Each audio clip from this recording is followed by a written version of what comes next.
Video ini khusus saya buat untuk sahabat kita semua, Ashraf Sinclair. Walaupun saya baru mengenal dekat beliau di 1 tahun terakhir ini, tapi di semua pertemuan, semua obrolan, diskusi, saya dan suami saya selalu belajar banyak sekali dari beliau.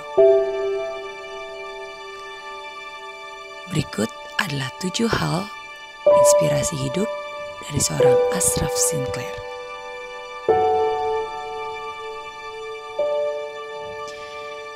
Kadang kita tidak pernah tahu kapan kita akan bertemu dengan pasangan hidup kita. But when you find your soulmate, hold on and never let go. Di situ jugalah aku jatuh cinta. I fell in love with this girl. Dan dari situ aku mendapat kesempatan untuk pindah ke Indonesia. Dan mulai karir di Indonesia. Ya. Nah, ini yang terjadi. Aku dapat kesempatannya karena apa? Ya, karena ada foto viral yang keluar pada saat itu menunjukkan BCL lagi ciuman aktor Malaysia di Bali. Viral kemana-mana dan semua menjadi sebuah berita yang hot dan sensasi di Indonesia dan di Malaysia. Di Malaysia aku terpaksa melakukan press conference untuk menjelaskan pada semua media. Ya itu saya. Ya saya ciuman. Ya saya suka itu cewek ya. Wartawan di Malaysia kaget karena biasanya kalau ada kejadian seperti ini mereka biasanya kalau orang dari entertainment biasanya nggak ngaku, bilang bukan itu bukan saya, mirip doang tapi bukan saya, ini jelas-jelas itu saya. Gimana caranya? Bukan hanya cinta kepada Bunga Citra Lestari yang akhirnya menjadi pasangan hidupnya, tapi Ashraf pun sangat mencintai Indonesia. Mungkin yang paling itu lifestyle di sini, ya. Semua di sini energinya sangat tinggi, semua sangat heboh dan wah macetnya luar biasa, orangnya semua ngomong luar biasa. But yang aku paling suka mungkin adalah soulnya. Ya, Indonesia punya soul yang cukup kuat dan menurut aku itu that soul, the entrepreneurship, the spirit of the people itu yang menurut aku sangat menarik dengan Indonesia. Ada energi yang berbeda ya. Jadi friendly-nya benar, mungkin. Benar, friendly-nya dan kalau di Indonesia mungkin ya orang suka bilang Jakarta hidup keras, gitu kan? Hidup keras, jadi semua orang harus berusaha. Katanya ibu kota lebih kejam daripada ibu tiri. Oh iya, benar. Dan quote itu aku rasa mungkin benar because di Malaysia karena serba sudah develop ya. Semua lebih gampang untuk melakukan semuanya, tapi semua harus lakukan sendiri. Kadang-kadang untuk mencari fight, untuk berusaha, untuk semangat melakukan sesuatu itu mungkin nggak terlalu tinggi, ya. Tapi di Indonesia aku lihat dari sisi masyarakat manapun, yang aku paling kaget itu zaman kita punya di jalanan itu joki kan? Iya. Pertama kali aku lihat, loh ini orang-orang diri begini, ngapain di pinggir jalan? Terus Bunga bilang ya itu kan kalau kita mau joki 3 in 1 itu kan pakai 3 in 1 itu kan tinggal angkut aja terus satu orang nanti turunin. Wah hebat. Pas kita lagi di mall hujan tiba-tiba ada anak kecil banyak semua bawa payung nggak pakai sepatu, joki payung, ojek payung nggak bayar 2.000 5.000 watt banget. Dan itu nggak ada di Malaysia kayak itu gitu. Nggak ada. Iya. Ya hujan sendiri aja. Tapi di sini banyak yang mau bantuin problem solving tau. Pemikiran orang Indonesia itu mindset problem solving. Ya makanya orang bisa bilang di Indonesia segala sesuatu bisa nggak Pak? Bisa. Itu kenapa? Because the mindset emang problem solving. Iya. Banyak masalah, berarti itu juga banyak solusi yang bisa dilakukan. Benar. Kan? Dan banyak kesempatan untuk membuat solusi. Dan kesempatan pun bisa menjadi kesuksesan kalau diimbangi dengan ketekunan. Itulah yang saya kagum dari seorang Ashraf. Sosok yang selalu mau belajar dan tidak pernah menyerah. Sampai di Indonesia, aku dikasih kesempatan untuk main film lagi. Nah, filmnya namanya The Real Pocong. Nah, di film ini lumayan ya, sekarang udah improve dong ya. Udah ada 800.000 orang plus yang nonton. Ya, dan cuma 440 yang bilang jelek. Film ini ya adalah film pertama saya di Indonesia. Pada saat itu bahasa Indonesia saya masih pakai bahasa Melayu lah. Saya tengah cakap-cakap pakai bahasa Melayu. Tak boleh nak cakap pakai bahasa Indonesia. Belum fasih dengan bahasa Indonesia. Dan ini banyak skenarionya dialog. Dan tahu kan kalau film horor itu biasanya sepi kan. Sepi, hening, dengar dialog jelas, ngomong pelan-pelan. Ya. Untung begitu karena sekali lagi dalam ulangan dalam hidupku aku kaku sekali. Kaku karena apa? Karena belum biasa dengan bahasa Indonesia. Pada saat film ini selesai, maksudnya syuting di hari itu selesai di jam 12 malam, aku pulang ke rumah, aku tanya Bunga tolong bantu aku. Aku buka skenario, aku ngafal, baca lagi sama Bunga sampai jam 3 pagi, ngafal lagi. Tapi bukan cuma ngafal kata-katanya, tapi ngafal intonasinya. Gimana caranya ngomong pakai bahasa Indonesia. Kalau cakap bahasa Melayu semuanya naik-naik, nanti semua pikir, saya tengah marah. Ini bukan bahasa Melayu, ini bahasa Indonesia. Bahasa Indonesia itu berbeda intonasinya dengan bahasa Melayu, ya. Aku baru nyadar. Dan kerja keras pun membuahkan hasil.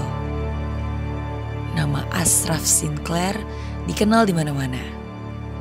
Dan wajahnya pun menghiasi layar kaca Indonesia. Tapi walaupun begitu, Ashraf masih tetap menjadi sosok yang humble. Walaupun sudah sangat terkenal, tapi dia masih tetap rendah hati. Bahkan masih mau menerima job sebagai ekstra dan figuran sekalipun. Jadi disesuaikan dan berhasil. Yeah. And I got job after job sampai orang iklan juga bilang, lu lagi kemarin baru lu gitu. Sampai itu akhirnya jadi overexpose. Iya. Orang kalau produser lihat belum di casting udah jangan Ashraf deh. Karena udah di mana-mana. Iya, gue tanya sama kenapa gak dapat job? Lu udah overexpose. Nah, ya udah apalagi nih. Oke, extras. Banyak. Oke, gue telepon produser. Karena model aku berteman sama semua orang di sana, friendly, get to know gitu kan. Jadi pada saat kita berteman, when we get to know kita bisa cari jawaban yang sebenarnya. Iya. Call. Ini kenapa? Ya itu terlalu banyak lo ambil job back to back ya. At the end of the day bukan kita, klien yang nggak mau. Kalau kita sih suka karena lo udah profesional. Lo tinggal lo ke A, lo B, jadi gampang. Tapi klien nggak mau, overexpose katanya. Kalau gitu cari dua job lain lo, extras dong, extras. Lu mau extras? Iya, tapi jangan dipotong cutnya. Langsung ke aku aja ya. Oke, ya udah. Nongol lagi di lokasi. Loh, kenapa Ashraf? Nggak dia jadi extras.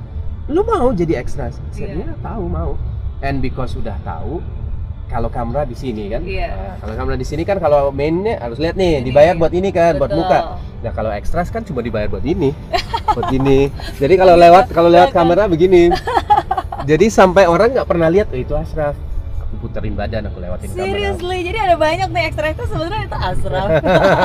Banyak. Yang aku nggak ambil featured extra karena tetap dibayar tapi nggak cukup. Oke. Nah.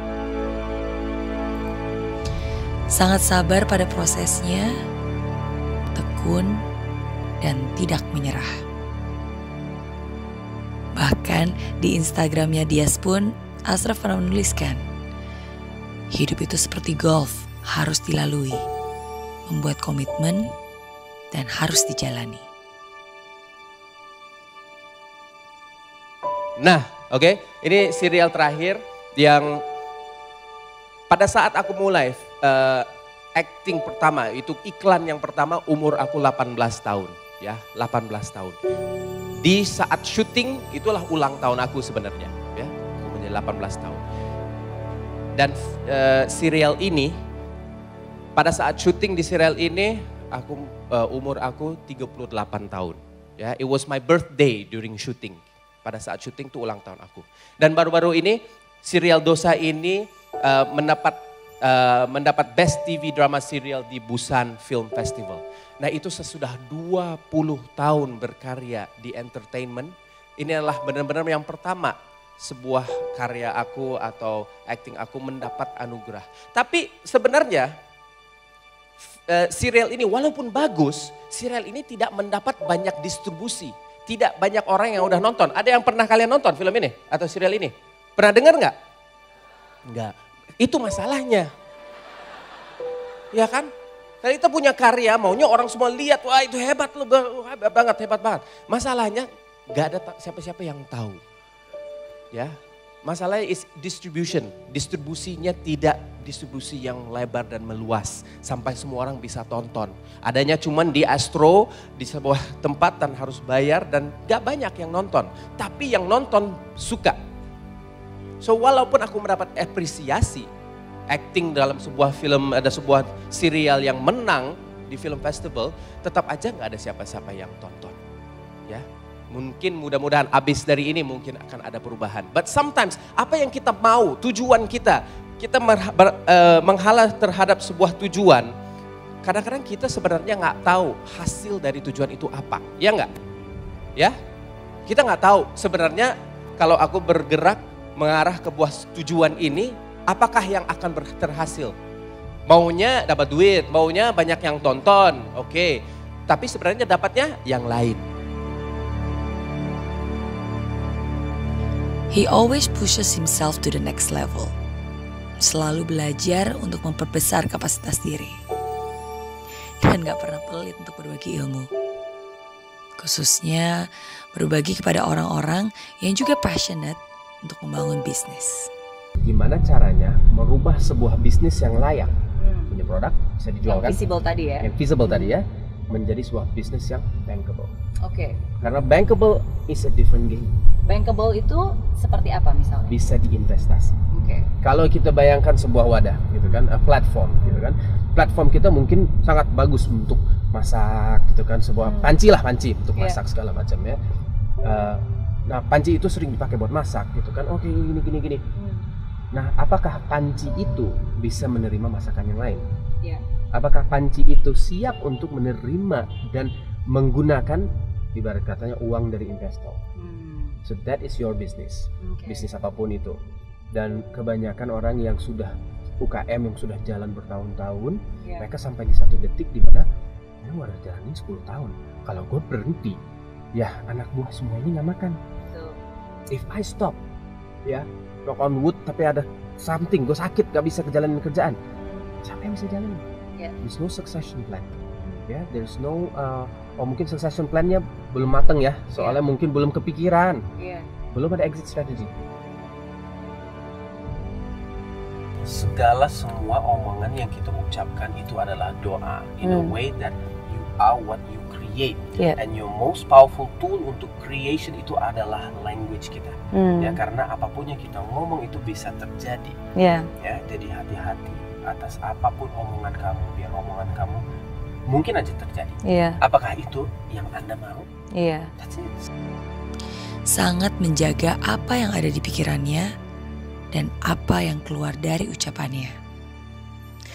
Dan Ashraf tidak pernah membiarkan hal negatif sekecil apapun merenggut kebahagiaan dari hidupnya. Dan pada saat kita menindasi atau membilang, oh kenapa sih ngomong gitu? Wah itu kan hak aku berbicara. Ya aku juga punya hak berbicara. Dan pada saat kita mulai membandingi dan makin comparison ya tentang hak kita, mulai kita menghilang koneksi antara orang lain. Jadi aku lihat, gini aja gampang sekali.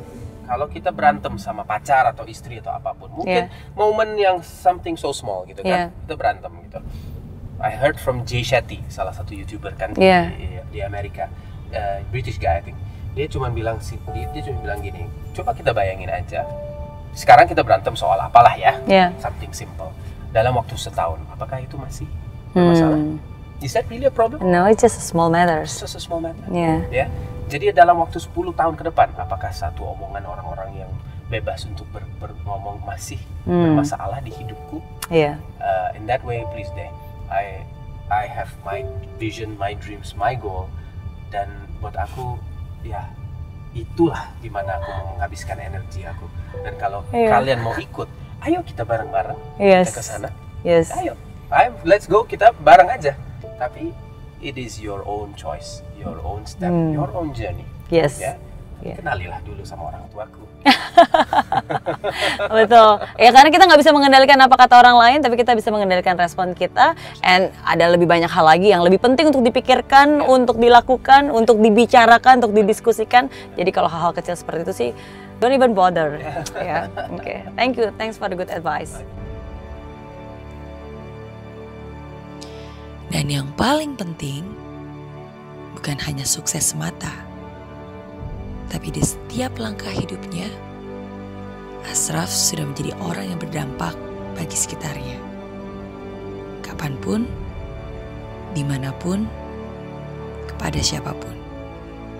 Apa saya tahu? Dengan saya berteman dengan orang ini bisa berhasil di depan? Tidak tahu. Tapi apa yang bisa saya lakukan adalah saya bisa menambahkan value, adding value kepada orang yang di samping saya ini. Mau itu bisnis partner atau orang hidup atau siapapun. Karena apa? Karena efek resesi yang akan selalu terjadi.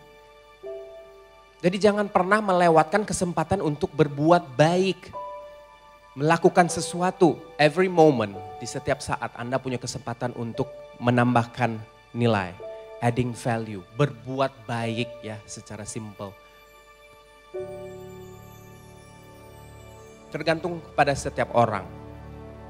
Apakah value atau nilai yang mau Anda tambahkan pada sebuah momen? Dan di situ Anda akan menemukan tujuan sebenar, tujuan hidup Anda sebenar.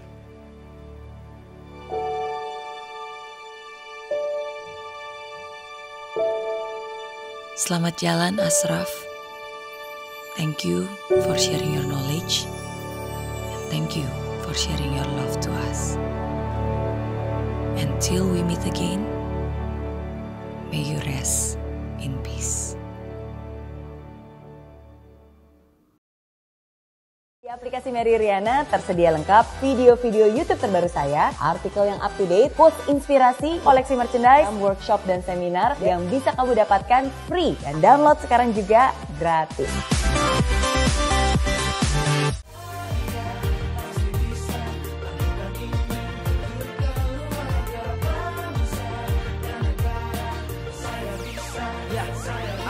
Laksana bumi tanpa hujan, hidup tanpa tujuan, kering dan mati tanpa hijaunya tumbuhan.